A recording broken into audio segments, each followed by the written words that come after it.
డబ్బుతో మొగుణ్ణి అమ్ముకున్నావు చూడు.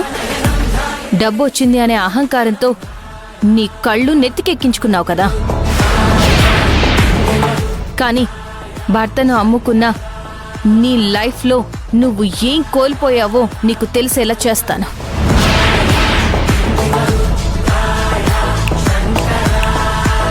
నువ్వు ఎక్కడ ఆపావో నేను అక్కడి నుంచి మొదలు పెడతాను.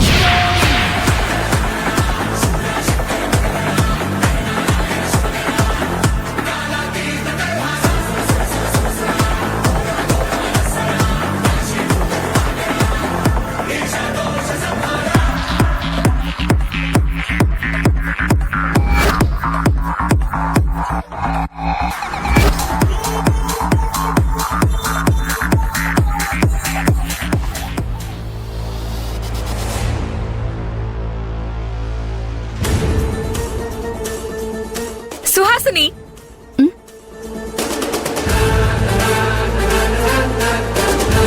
సుహాసిని, మనిద్దరి మధ్యలో రాఘవని దృష్టిలో పెట్టుకుని ఒక అగ్రిమెంట్ జరిగింది. నీతో డీల్ మాట్లాడుకున్నప్పుడు నేనేం చెప్పాను? 10 కోట్లిచ్చి నా మొగుడిని నీ మొగుడిగా అప్పగించేస్తాను, ఆ తర్వాత నేను మీ జీవితంలోకి జోక్యం చేసుకోను అని చెప్పానా లేదా? అదే కదా మన డీల్.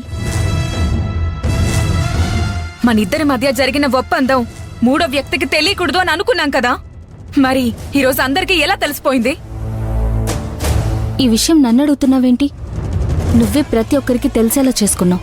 నేను చేస్తున్నానా? నేను చేసుకోవడం ఏంటి? అసలు నేనెవ్వరికీ చెప్పలేదు. నువ్వు నోరు తెరిచి ఎవరికి చెప్పలేదు, కానీ తెలిసేలా ప్రవర్తించావు. అందరికీ తెలిసేలా నువ్వే పబ్లిసిటీ చేసుకున్నావు.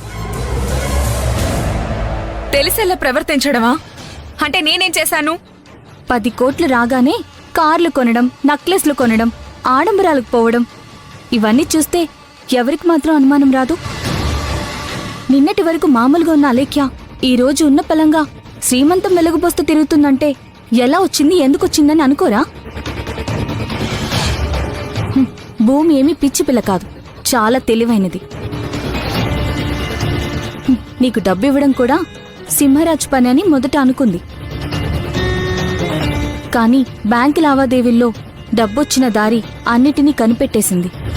ఆ తర్వాత ఇంట్లో అందరికీ నిజం చెప్పేసింది. ఈ విషయంలో నాకెలాంటి సంబంధం లేదు, నేనెవరికీ చెప్పలేదు. చెప్తే నాకే కదా నష్టం. కానీ నువ్వే డబ్బుందనే అహంకారాన్ని ఈ లోకానికి చూపించాలనుకున్నావు. దానివల్ల ఇదంతా బయటపడింది. నువ్వెళ్ళి రాఘవని, అదే నీ మొగుండి పట్టుకుని ఏడువు, నాకనవసరం. నేను అస్సలు పట్టించుకోను. ఇప్పుడు నా దగ్గర డబ్బుంది, నేను అనుకున్నది ఏదైనా చేయగలను. అది సంతోషమని నువ్వనుకుంటున్నావు. అనుకోలేక్యా, డబ్బుతో ఉండే సంతోషం శాశ్వతంగా ఉంటుందనుకుంటున్నావా? ఆ సంతోషం ఎన్ని రోజులుంటుందో నిర్ణయించేది పైనున్న దేవుడు, నువ్వు కాదు. డబ్బుంటే అన్నిటినీ కొనేయచ్చు అనుకుంటున్నావు. ఏదో ఒకరోజు ఆ డబ్బు నిన్ను వదిలిపెట్టి వెళ్ళిపోతుంది. అప్పుడు నీకు జీవితం అంటే ఏంటో అర్థమవుతుంది. ఆ రోజు నువ్వంతా కోల్పోయి రాఘవ దగ్గరికి తిరిగి వచ్చినా ఆయన మాత్రం నిన్ను అంగీకరించడు. భూమి కూడా నిన్ను ఊరికే వదిలిపెట్టదు. నువ్వు రాసిచ్చిన అగ్రిమెంట్ అందరికీ చూపించి చావు మను. కానీ ఈ అలేఖ్య ఇకపై రాఘవని వెతుక్కుంటూ ఎప్పుడు తిరిగి రాదు. నా అర్హత, నా అవకాశాలు, నా జీవితం అంతా ఇంకా వేరే లెవెల్లో ఉంటుంది. ఇంకొన్ని రోజులు మాత్రమే నేను హైదరాబాద్ లో ఉంటాను. ఆ తర్వాత నా జీవితం అంతా ఆకాశ మార్గమే. దుబాయ్లో ఒక పెద్ద ఇంటర్నేషనల్ కంపెనీని ప్రారంభించబోతున్నాను. దానికి నేనే మేనేజింగ్ డైరెక్టర్. ఇది నా హోదా. తప్పుడు మార్గంలో సంపాదించాలనుకుంటే ఎవరైనా సంపాదిస్తారు. కానీ అలా సంపాదించిన సంపద శాశ్వతంగా ఉంటుందని నేను అనుకోను. నీ సలహాలేవి నాకు అవసరం లేదు.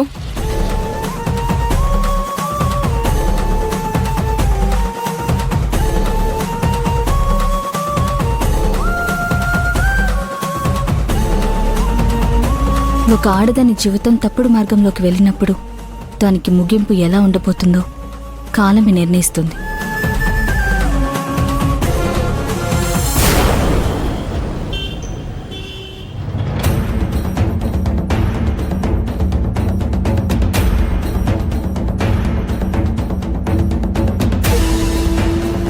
సుహాసిని, నీ విషయంలో నేను ఒక నిర్ణయం తీసుకున్నాను. ఏంటా నిర్ణయం రాఘవ? నీకున్నంత డబ్బు నాకు లేకపోయినా ఒక మాట మీద నిలబడే క్యారెక్టర్ మాత్రం నాకుంది. ఇప్పుడు క్యారెక్టర్ల గురించి డబ్బు గురించి మాట్లాడుకోవడం అవసరమా రాఘవ? మాట అన్న తర్వాత ఆ మాటను మర్చిపోకూడదు సుహాసిని. ఖచ్చితంగా దాన్ని నిలుపుకోవాలి. అంటే ఇప్పుడు మీరు నిలుపుకోబోయే మాట ఏంటి?